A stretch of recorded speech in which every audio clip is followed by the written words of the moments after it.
اگر دولت چاہیے اور وہ بھی بہت زیادہ اور بہت جلد چاہیے تو اللہ تعالیٰ سے اس طرح سے رزق مانگنا سیکھ لو جس طرح سے پرندے مانگتے ہیں۔ پیارے بہن بھائیوں، آج میں آپ کو دولت مند بننے کا ایک ایسا عمل بتانے جا رہا ہوں جو کہ صرف 2 منٹ کے اندر اندر ہو جاتا ہے، لیکن یہ اتنا طاقتور عمل ہے کہ پھر جو کوئی بھی اس عمل کو کرنا شروع کر دیتا ہے بہت جلد دولت اور پیسے کا مالک بن جاتا ہے۔ اس کو اتنا رزق، اتنی دولت مل جاتی ہے کہ اسے حساب نہیں رہتا کہ اس کے پاس کتنی دولت ہے۔ اس کے پاس اتنا مال جمع ہو جاتا ہے کہ اگر آنے والی 7 نسلیں بیٹھ کر بھی اس مال کو کھانا چاہتی ہیں تو 7 نسلیں تو ختم ہو جاتی ہیں لیکن مال ختم نہیں ہوتا۔ اللہ تعالیٰ نے اس دنیا میں کچھ بھی بنا مقصد کے نہیں بنایا۔ کچھ چیزیں ہمیں لگتی ہیں کہ یہ بیکار ہیں یا بنا مقصد ہیں، لیکن ان کا بھی کوئی نہ کوئی مقصد ہوتا ہے، اور اس دنیا میں پھر چاہے کتنی بھی حقیر چیز کیوں نہ ہو لیکن وہ بیکار نہیں ہوتی۔ اکثر چھوٹی چھوٹی چیزیں ہی ہمیں بناتی ہیں اور چھوٹی چھوٹی ہی چیزیں ہمیں تباہ و برباد کر کے رکھ دیتی ہیں۔ کچھ لوگ قسمت کو مانتے ہیں، وہ کہتے ہیں کہ ہمیں وہی کچھ ملتا ہے جو ہماری قسمت میں لکھا ہے، جبکہ کچھ لوگ قسمت کو نہیں مانتے۔ وہ کہتے ہیں کہ ہم محنت کریں گے اور جس چیز کے لیے کوشش کریں گے ہمیں وہ چیز مل جائے گی، قسمت وغیرہ کوئی چیز نہیں ہوتی۔ پیارے بہن بھائیوں، لیکن اس چیز کو بھی یاد رکھیں کہ اگر محنت کرنے سے ہی کامیابی مل جاتی یا محنت کرنے سے دولت پیسہ مل جاتا تو مزدور سے زیادہ تو کوئی محنت نہیں کرتا، لیکن مزدور تو پوری زندگی غربت میں ہی کاٹ دیتا ہے۔ اب کچھ لوگ کہیں گے کہ مزدور صرف مزدوری کرتا ہے، اس میں عقل یا علم کی کمی ہوتی ہے، اس لیے وہی لوگ دولت مند بنتے ہیں جو کہ نہ صرف محنت کرتے ہیں بلکہ ان کے پاس علم اور عقل بھی ہوتی ہے۔ لیکن پیارے بہن بھائی، دوسری طرف ہم دیکھتے ہیں کہ استاد کے پاس علم ہے جبکہ عالم کے پاس عقل ہے، لیکن استاد بھی تقریباً غریب ہی ہوتا ہے اور عالم بھی۔ آج کل ہمارے معاشرے میں زیادہ تر جو عالم ہیں ان کی حالت بھی کوئی اتنی زیادہ اچھی نہیں ہوتی۔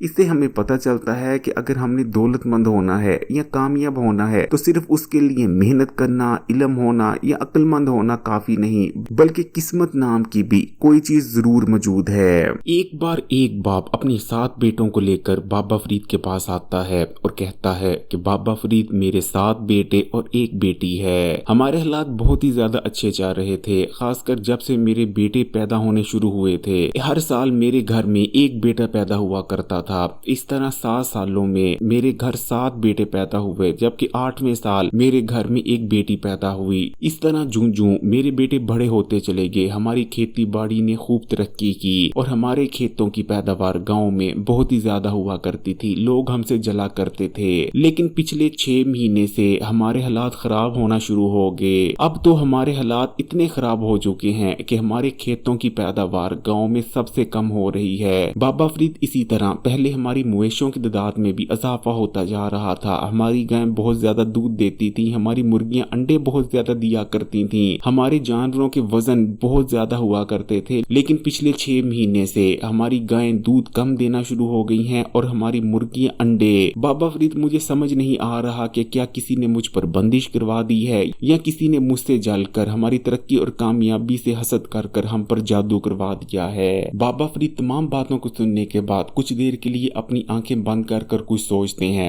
جس کے بعد بابا فرید اس شخص سے پوچھتے ہیں کہ کیا تم نے 6 مہینے پہلے اپنی بیٹی کی شادی کی تھی؟ جس کے جواب میں وہ شخص کہتا ہے کہ ہاں، میں نے 6 مہینے پہلے ہی اپنی بیٹی کی شادی کر دی تھی۔ جس کے جواب میں بابا فرید کا کہنا ہوتا ہے کہ تمہاری جتنی بھی ترقی تھی، تمہیں جتنا بھی مال و دولت ملا تھا، وہ نہ تو تمہاری قسمت کا تھا اور نہ ہی تمہارے بیٹوں کی قسمت کا، اور نہ ہی تم لوگوں کی محنت کی وجہ سے وہ تمام مال و دولت تمہارے پاس آیا تھا، بلکہ وہ تمام مال و دولت تمہاری بیٹی کی قسمت کا تھا۔ اور کیونکہ اب تمہاری بیٹی کی شادی ہو چکی ہے، اس لیے اس کی قسمت میں جو بھی رزق اور دولت تھا جو کہ اس کے نصیب سے تمہیں مل رہا تھا، اب وہ تمہیں ملنا بند ہو گیا ہے، اسی لیے تمہارے کھیتوں کی پیداوار کم ہو گئی ہے اور تمہارے جانور دودھ اور انڈے دینا بھی کم ہو گئے ہیں۔ پیارے بہن بھائی، ہماری زندگی میں بہت ساری ایسی چیزیں ہوتی ہیں جن کو سمجھا نہیں جا سکتا جب تک ہم قسمت پر یقین نہیں رکھتے۔ اس چیز کو یاد رکھیں کہ وقت سے پہلے اور قسمت سے زیادہ آج تک کسی کو نہیں ملا،